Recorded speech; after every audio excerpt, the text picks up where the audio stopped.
Hi, I'm Vicky Canning and I'm one of the Associate Directors of Border Criminologies. So this week we are speaking to people who are working on the issues of crossing borders, but particularly focusing on deaths at international borders and in the Mediterranean. So it is 7 years since the landmark disaster of Lampedusa, and we really want to pick up on some of the key issues that there continues to be with border crossings.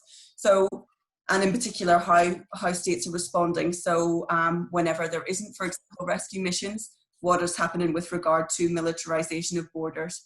So to do so today, we're actually talking with Anne Singleton, who's a senior research fellow at the University of Bristol.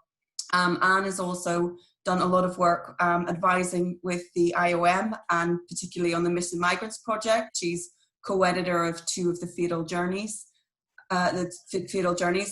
publications, which we're going to put also link onto the website if you want to look back on that.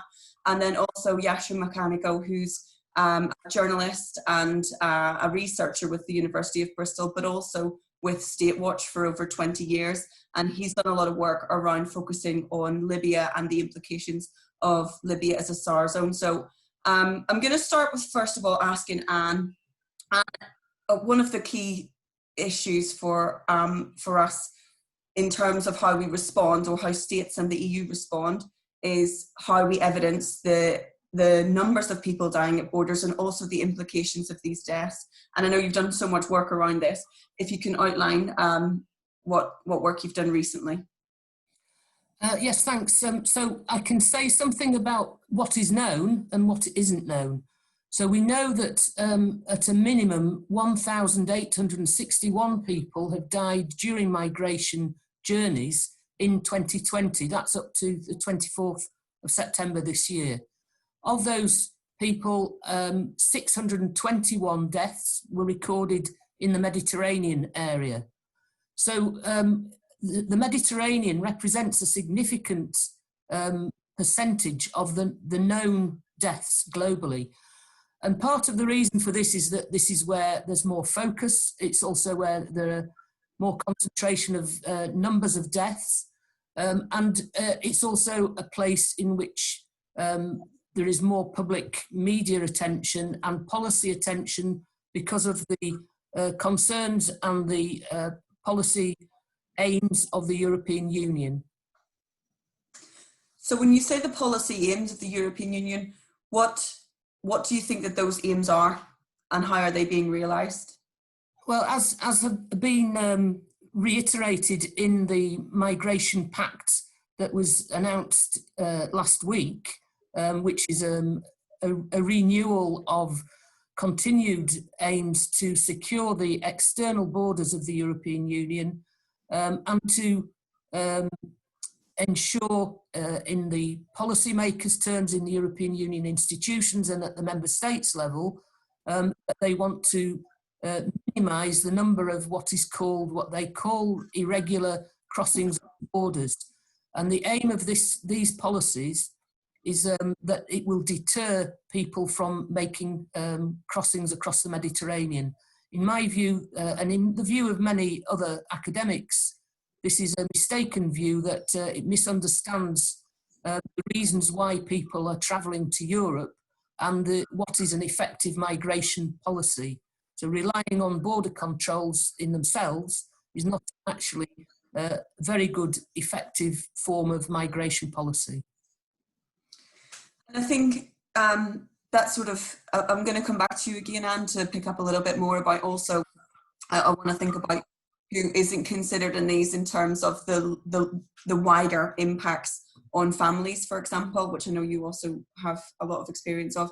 But I want to just take what you've said there and go over to you, Yasha, and just one of the key areas that people, so as Anne, you've just said, a lot of evidence suggests that people are going to move to Europe, whether there is a safe passage otherwise, because we know that people are forcibly displaced, they're being forcibly moved, and yet people are often being moved back into previous zones, including, for example, Libya. And some of the evidence that's coming from Libya is that there is significant institutional and state violences both in and outside of detention. So Yasha, can you please pick up on what the implications are of, for example, this policy? Anne's mentioned a policy of deterrence. What the implications are of policy of returns to such areas? It's quite straightforward. In fact, it's a continuing efforts by the EU and its member states in relation to Libya. We're talking specifically of Italy and Malta, which are efforts that go back a couple of decades to the start of the century. And it's about making sure that people attempting the sea crossings from Libya do not disembark in Europe. Now, there's a problem from a legal standpoint with the EU approach, because EU vessels are not allowed to disembark people in Libya because it's not a safe place. Now, partly the fact that it's not a safe place is the product of EU policies and the policy of funding detention camps, which was already happening under Gaddafi, and then it's continued afterwards.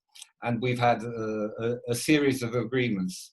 But the key point is that in following the Lampedusa disaster, which we are commemorating in this series, there was a decision made by the Italian government to launch a large life-saving operation, which was called Mare Nostrum, and it was very successful.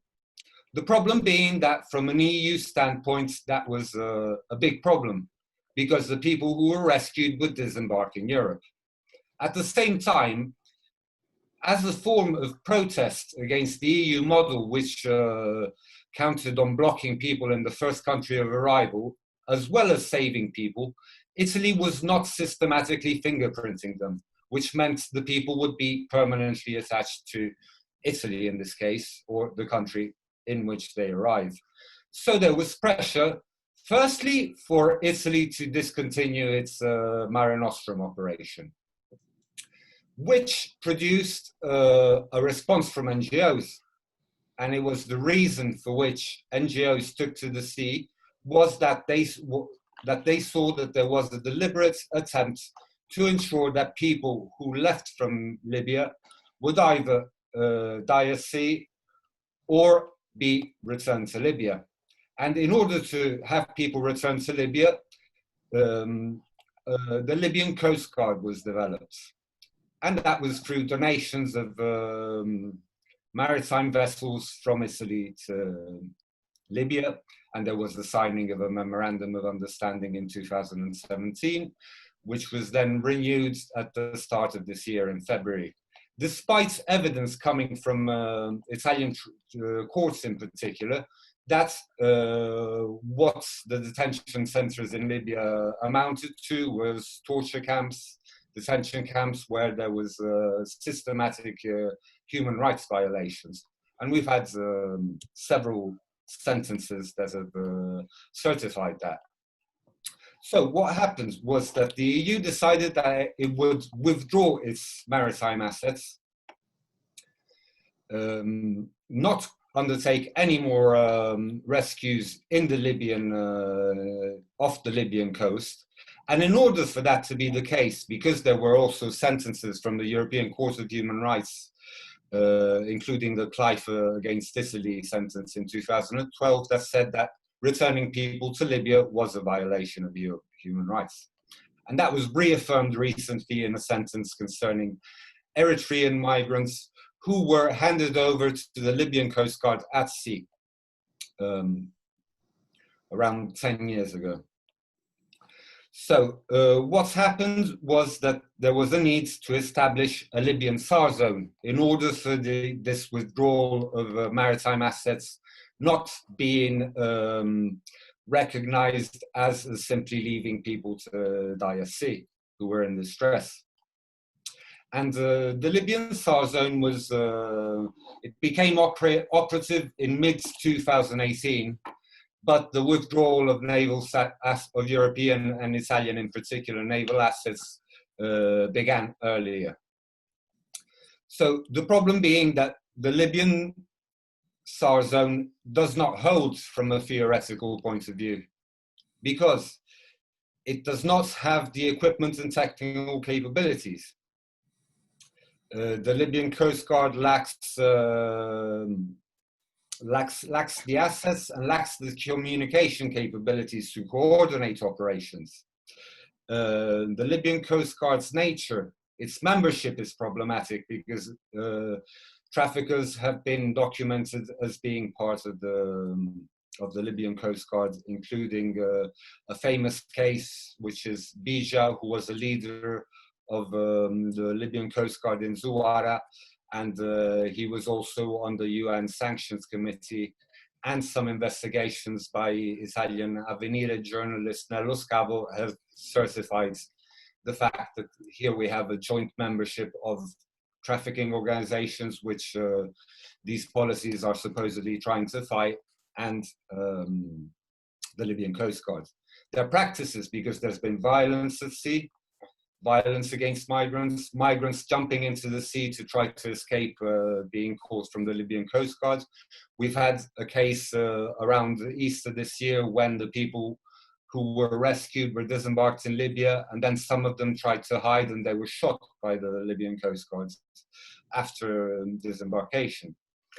So that was a big problem. And theoretically, there is the problem of what a SAR zone is supposed to be, and the fact that Libya cannot possibly have a SAR zone, because the SAR Convention defines a rescue at sea as an operation to retrieve persons in distress, provide for their initial medical or other needs, and deliver them to a place of safety.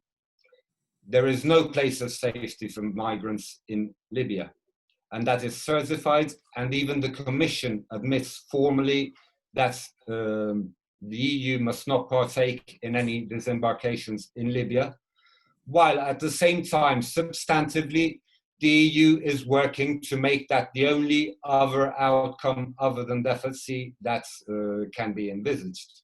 And that is the reason for which this SAR zone was set up. But if Libya does not have a place of safety in its entire territory for migrants, it cannot have a SAR zone. And this is a case of the EU and its states basically establishing a fictional situation, but it has a very strong transformative function, because at present it amounts to states wanting to dismantle basic principles of the law of the sea, and the EU and its states relinquishing their humanitarian duties towards asylum seekers. So thanks for that, Yasha, and I think actually that's a really helpful clarification of the overall situation at present. One of the things that really stands out to me with this discussion at all is that we know so much of this goes on. Everything is so heavily evidenced. I think I even recall, you mentioned 2018. I recall there being the images, films of torture within centres. We know, for example, from organisations such as Alarm Phone, we're actually able to track and know that people are known to be in distress at sea. So there's something to be here about what is known. You've said about this kind of recreation of a fiction.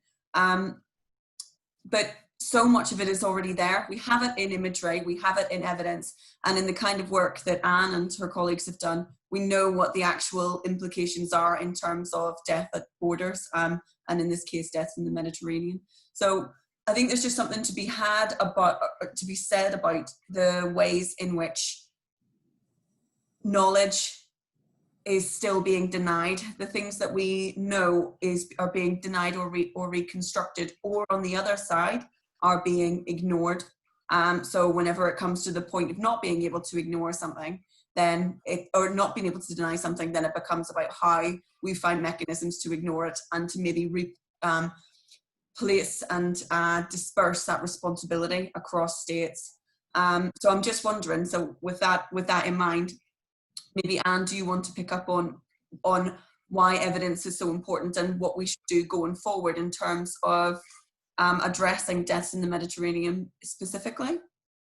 Yeah, I think it's a question of evidence and of values and policy aims. So the production of knowledge in this field means that the way in which it happens relies in many senses in how states are conducting themselves in relation to their responsibilities for recording of deaths and the management of bodies that they find. So it's a very gruesome area of policy, but it has to be addressed. At the moment, there is a significant lack of clarity about who is responsible for managing the human remains and the proper dignified disposal and burial of bodies of people who have died beyond the border of a state geographical area. This is being addressed in terms of the evidence base at global level it will be incorporated with more clarity into the forthcoming UN recommendations on migration statistics, where currently there's a complete hole in what is known, what isn't known in the official level. But there's also a problem which has been highlighted by the Last Rights Project and the principles that they've set out in the Mytilene Declaration about the ways in which states and authorities should properly conduct their affairs in relation to the management of bodies. So we have an evidence base that has gaps in it because states and authorities either are unaware or unwilling to conduct the proper organisation and management of bodies. So that's one major issue.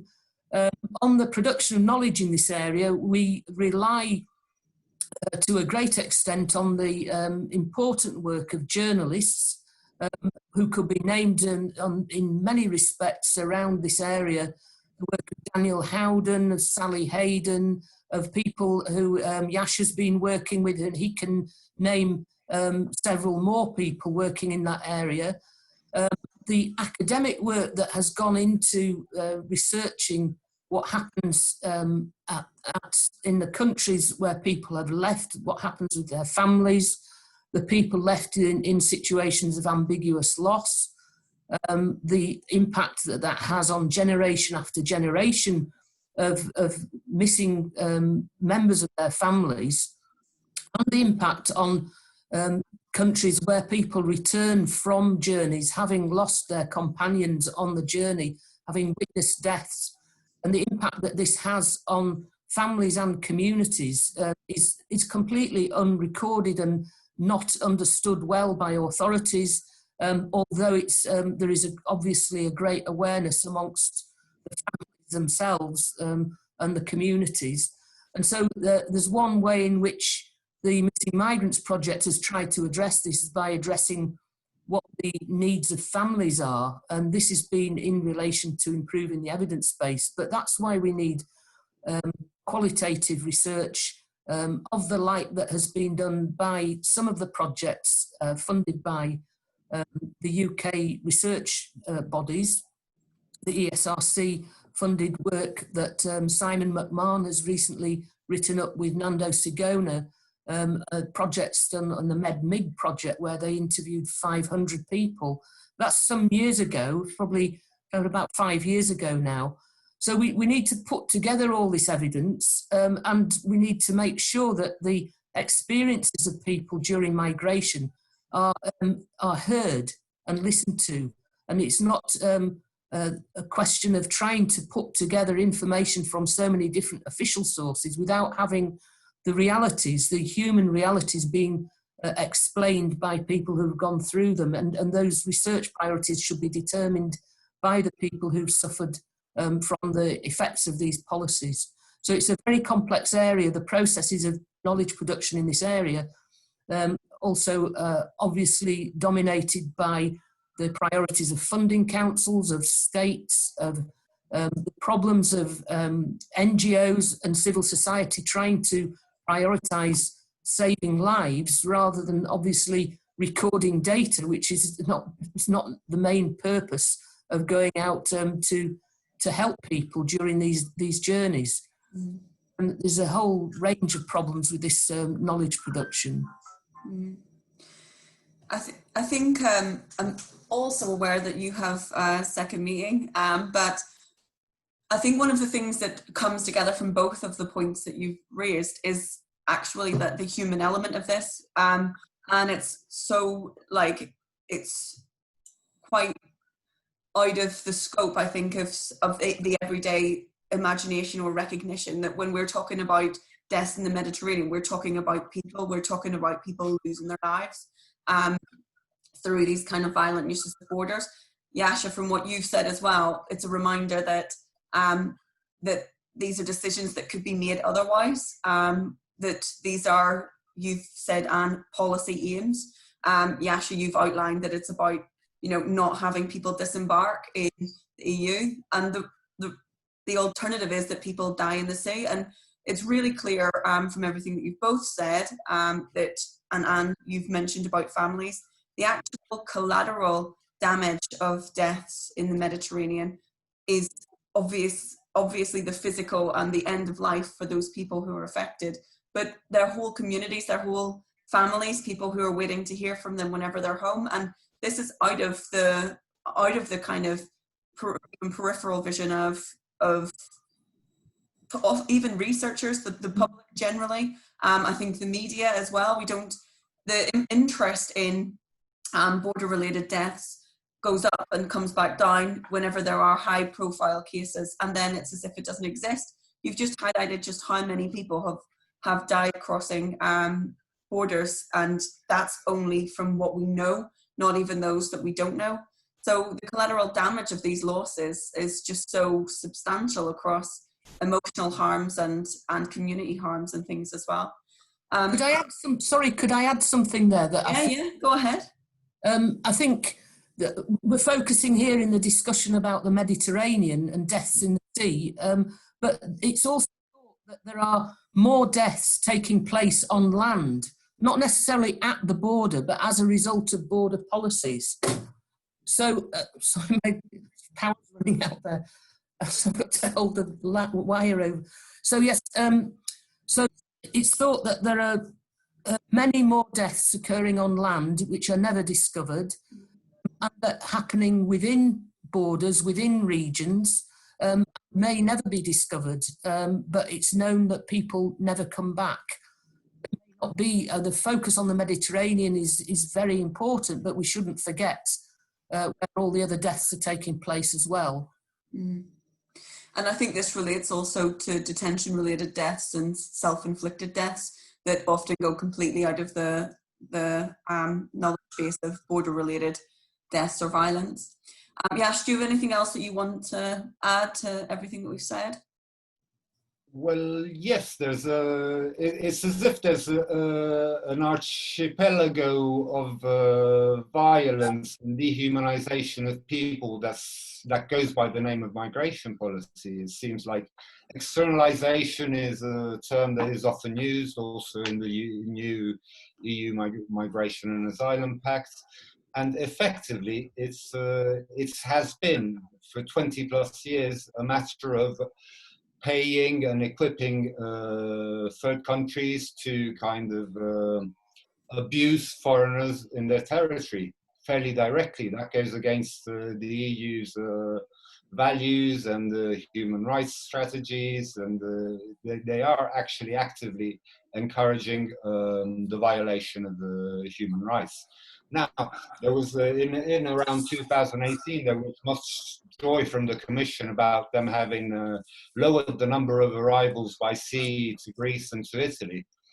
And that was exactly when routes which had previously been shut down reopened.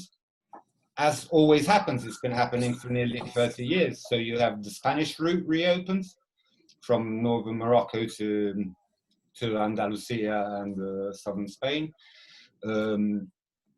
Departures have started up again from Tunisia because there's an economic crisis there at the moment, and from Algeria. And departures through what used to be the deadliest stretch between 2005 and 2008 from the West African coast towards the Canary Islands, that route's opened up again. So I'm glad that you mentioned Alarm Phone, because they've been doing some sterling work in reporting the situation of vessels in distress and on calling on state authorities to intervene. In fact, in the last week, they've calculated 200 deaths in 6 separate shipwrecks. The largest of which was on the 24th of September with 111 deaths. And there's been deaths which have been, now the area was largely concentrated in the central Mediterranean, but now it's widened again, because you've got people dying in the last 2 or 3 months. The people have died off the Libyan coast, off the Tunisian coast, off the Moroccan coast, off the Mauritanian coast. And last week you had a few cases of deaths from Lebanon to Cyprus that were trying to move. At the same time, you've had Greece enacting an entirely new practice, which is of placing people who had already disembarked back into the sea on rafts and directing them towards Turkey.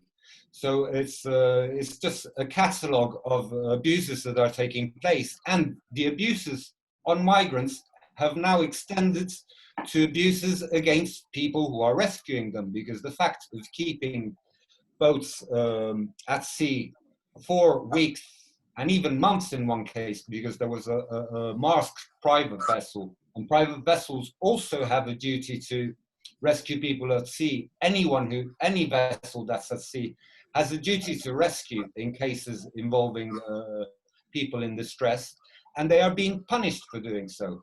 It wasn't the first case, but Malta has been deliberately kind of stalling and not allowing ships to disembark.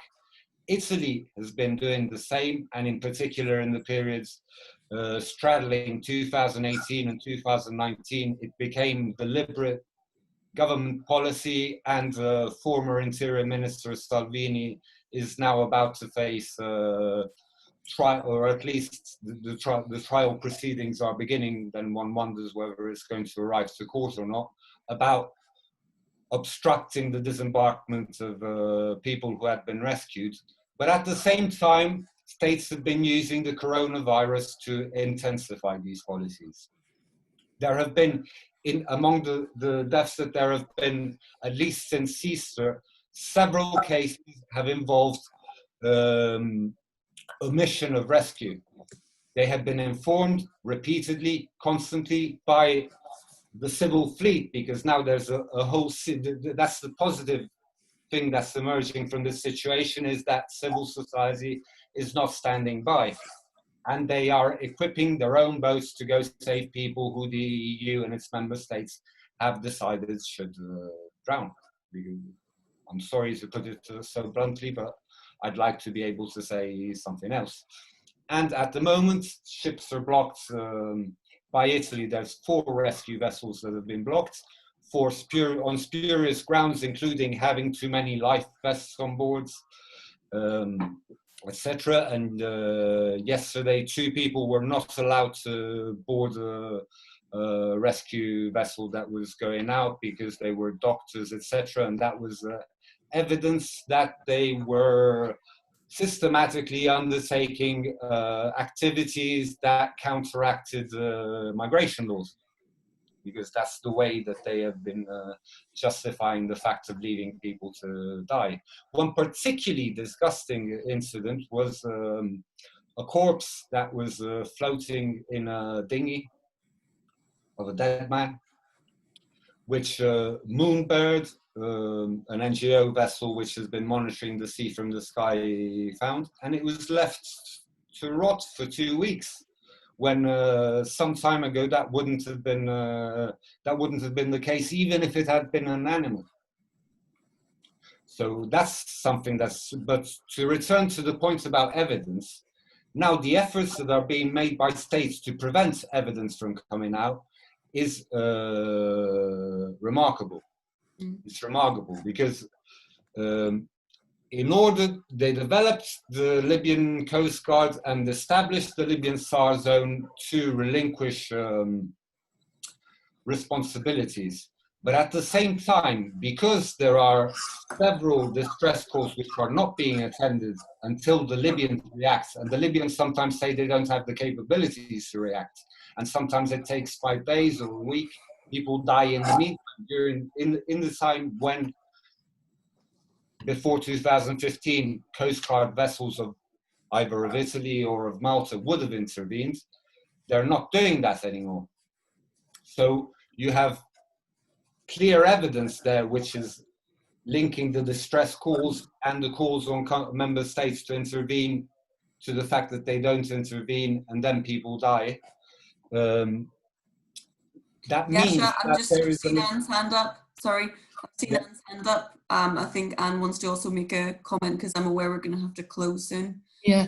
Okay, to cut in just at that point, and Anne, you Yes, sorry, I just wanted to say something about the politicisation of this whole area, which obviously this is what's happening and it's very understandable, but we need to be very careful about the Eurocentric nature of this discussion and the ways in which people wish to remember and memorialise their loved ones may not be what is assumed to be from Western, Northwest European approaches the appropriate way. So I just wanted to raise that because the use of images, particularly of children, has been quite abusive in many ways. It's understandable that many groups have wanted to highlight what is happening, but the trauma that the families go through is added to when they see human beings and their remains being treated in the way that they are, and the publicity and the kind of the way in which the media has treated the whole issue has been quite appalling in some ways. So I just wanted to raise that and say we have a worldwide university network funded project about memorialisation, and we're moving very, very carefully to try and make sure what happens is done in any kind of sensitive way to allow people to decide how they want to remember and how they will memorialise their own family members and friends. And I think as well, just to say something about the need to remember the dignity and rights of the people, the fishermen, the fisher folk who find the bodies, the people who are on the shores who are also traumatised, may not be family members but have had to deal with this in the course of their daily lives, and the impact on their families is also quite horrendous as well. So just to remember the humanity of all of this involves everybody who's involved, everybody who's, and including the researchers trying to work on it and the journalists. And so I just wanted to kind of add that into the mix. I think this is a really important point. It's one that Anne, you and I have discussed before, about also, you know, lack of being able to consent whenever these images are dispersed and things. And I think one of the things, and if we can kind of close on this point, is that we already know what's happening. Everything we've discussed today, all the work that you guys have done. I think also, you know, we mentioned alarm phone. Yeah, I think we're at a point in history where we will not be able to pretend in the future that we don't know what's happening. And that's across all of the borders as well that IOM have been evidencing with the Missing Migrants Project, for example. We're not going to be in a position to pretend that we didn't know. And I think that this is a point at which we also should realise that we're beyond needing, or we should be at least beyond needing shock factor approaches to actually thinking, you know, how do we end these abuses? How do we end these violences? And so I'm really, really glad that you've brought out all of the points that you've made today. And I think it's insightful anyway, but I think it's going to be even more insightful for people who maybe don't have access to this kind of knowledge, and see this as a way in which people can look further into, for example, the Fatal Journeys volumes and other aspects of this, you know, really important and serious political and social issues that you've both raised. So I'm going to leave it on that because I know that Anne in particular has other meetings, but I just want to say thank you so much for all of this insight and for spending time and taking time to make today's podcast. So thanks to you both. I'm going to end the recording. And yeah, Thanks. many thanks. Thank you. Thank you. Thanks, Vicky. Thank you.